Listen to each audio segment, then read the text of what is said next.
Italy is among the 30 richest countries in the world. However, the southern part of the country is one of the poorest regions in Europe, and economically it's becoming worse than Europe's problem child Greece. With a gross domestic product of 35,500 per capita. The difference between the wealth of North Italy and the poverty in the southern region cannot be underestimated. Milan, Venice, Florence, and Rome are still stunning cities with a huge percentage of high society compared further when you move south. Increasing remote villages, abandoned factories, and a lot of natives suffering from serious poverty. A third of the Italian population lives in the southern region, which comprises of Abruzzo, Malice, Pamia, Basilicata, Puglia, Calabria, Sardinia, and Sicily. With a 64% of the nation GDP, the whole population in the south contributes 25% of the country's income. In the north, it's about 120%, which is twice as high as it is in the south. The north is entirely the economic center of the country, with over 30 top-selling companies, many operating in the banking and insurance sector. The most strongest and important economic forces of Italy are found in cities of Milan, Genova, and Turin, also known as Triangolo Industriale. Milan is internationally known as a fashion and stock exchange center, Turin known for its strong automotive industry, and Genova for its transship and important port. 70% of the Italian chemical industry, the third largest in Europe, is also located in the central and northern part. Although Italy has received a total of 77 billion euros from the EU since 2000 to reduce regional differences, this situation hasn't changed in the last 23 years. In the southern regions, many people still live mainly from agriculture regardless of the unfavorable long summer heat waves. Increasing numbers of unemployed people, most especially the youth, who are now leaving their hometowns to relocate to northern regions for better employment opportunities. The solid difference between the north and south seems to be an immovable law of nature, but it is not. To understand this, let's briefly deep dive 3,000 years ago.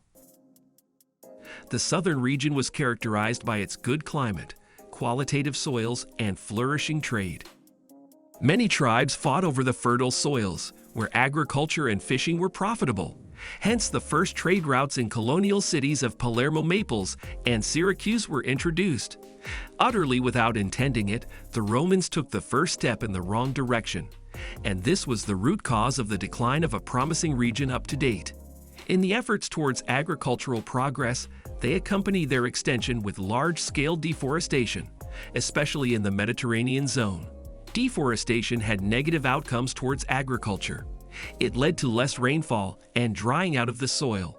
The Romans' plan failed, and to this day, these forests that were cleared haven't yet grown back. The Great Chaos of occupation began immediately after the breakup of the Roman Empire in the 6th century. The north was quickly assigned to the Frankish Empire by the Carolingians, which calmed down politically and was able to benefit economically from the European boom. At the same time, in central Italy, the Catholic Church was also trying to establish its hierarchy.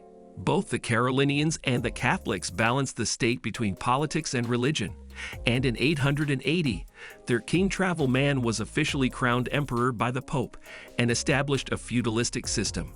The emperors were so much involved in warlike disputes of Europe that they hardly enforced the new system, hence rapid growth of regional self-governance. Municipalities became more independent from their feudal lords. Region-state system became more successful, and with the benefits from the church and good relations with major European powers, northern Italy quickly developed into an important economic center. While southern Italy is still stuck in Roman structures.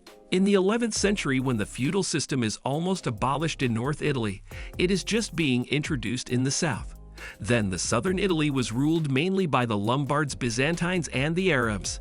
A successful campaign of the Normans put an end to this and united the multicultural patchwork called Kingdom of Sicily. In the 19th century, the kingdom characterized by hierarchy, structural dependency among the population. Since the people specialized in agriculture, the region lost its trade relations. The majority of the population was exploited by the aristocratic upper class, and that's why a middle class can never develop. High taxes were imposed on them by the feudal lords, who even didn't come on ground to collect taxes themselves, but used to send the gabalitas that used brutal oppressive measures while collecting taxes and protection fee from the people. Over time, the Gabellati became more powerful and also began to use their troops for police duties. More and more, it became a criminal network from which the Italian mafia later merged. Later on in 1861, various regions united into a kingdom of what we see as Italy now. However, for the Mezzogiorno, the progress hasn't considered a major improvement. The new capital, Turin, has no interest in helping the south of Italy, but does everything to promote industrialization in the north at the expense of the south. The elimination of protective tariffs and heavy taxes imposed on products from South Italy hinders substantial production in the Mezzogiorno. Only after the World War II, Italy agreed on support programs to help the South. The Casper El Mezzogiorno was mainly intended to impact development in the South by investing in education, industry, and infrastructure. However, nothing went as planned because much of the money that was placed to stimulate the projects all went into the pockets of the mafias. The influence of the mafia gangs such as the Neapolitan Camorra and the Sicilian Cosa Nostra exploited the mistrust of the southern Italians, thus many of them moving towards the north. Small and medium enterprises scarcely benefit from the money. The infrastructure in the south still remains poor compared to the north. Until to date, 30% of all traders in the south pay protection fee to the local mafias. A lot of companies are still unconvinced to invest in the southern part of Italy.